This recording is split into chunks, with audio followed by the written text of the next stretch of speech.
خۆم بە خۆشحاڵ دەبینم شەرەفی ئەوم پێ بڕابەشداری بکەم لەو کەمپینە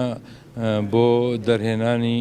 هەوڵدان بۆ دەرهێنانی پەکەکە لە لیستی ترۆر کە بەڕاستی بێویژدانی بێ ئینسافێکی گەورەیە بەرامبەری ئەو جوولانەوەیە و ئەو پارتە سیاسیە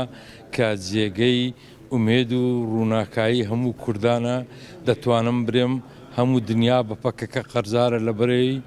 ئەو توانی ئەستوورەی داعش و گەورەترین دڕندە لە دژی مرۆڤایەتی فەشەل پێبینیتن و داعش ئەلقاعیدە نووسرا ئەوانە هەمووی لە داوێنی تورکیا بە تایبەتی ئۆردوغان لەدایک بوون هەمووی دەراوێشتەی هەناوی ڕژێمی تورکین تەنها بۆ سەرکوتکردنی کوردان لە هەموو پارچەکانی کوردستان یعنی بێ ئینسافیە ئێستا هەتاکو ئێستا پەکەکە لە لیستی تیرۆر مابیتەوە لەبەرەوەی تاکە هێزە دژایەتی تیرۆر دەکاتن. وەکو پێشمەرگەیەکی دێرین پشتیوانی ئەو کەمپیناکەم لەبەرەوەی ئەم کەمپینە خۆی لە خۆیدا پشتیوانێکی گەورەیە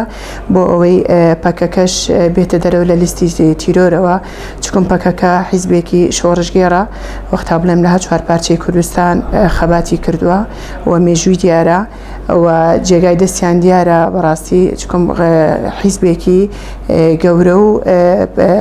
قورسایی خۆی هەیە لە هەر چوار پارچەی کوردستان بێگومان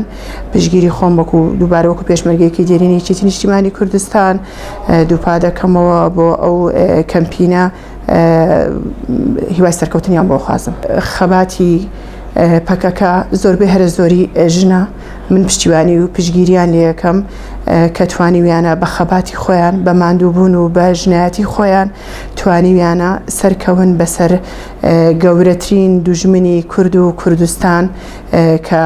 تورکیای فاشستە کە خۆتانە بینن ڕۆژانە لێرە و لەوێ دێهاتەکانی کوردستان بردومانەکە و تاوی حیزبەکان سەرکوودەکە و ناهێڵن چالاکی و خەباتی خۆیان بەردەوام بێ و بەڕاستی کە من پێشمەرگەی پەکەکە بینم یانی ئاگەلیلا بینم هەزرم پێبەخشێ ینی خەبات و ماندووبوونی ئەوان ئەوەندە گەورە و میهرەبانە وەختا بڵێم شانازیە بۆ هەر چوار پارچەی کوردستان من خۆم سەری ڕێز و نەوازش بۆ هەموو شەهیدەکانیان دانەوێنم و دەستخۆشی لە یەک بێکی تەواوی ئەو چەکدارە شۆڕژگێڕە ژنانە کەم کە توانیویانە بە خەباتی ماندووبوونی خۆیان سەرکەوتنەکانیان تۆمار بکەن. داوا لە هەموو ژنانی جیهانەکەم و هەموو هێزە نیشتیمانیەکان کە پشتیوانی خۆیان دەربڕن بۆ پەکەکە لەبەرەوەی پەکەکە وەکو باسم کرد حیزبێکی شۆڕژگێڕە و زۆربەی هەرە زۆری ژنە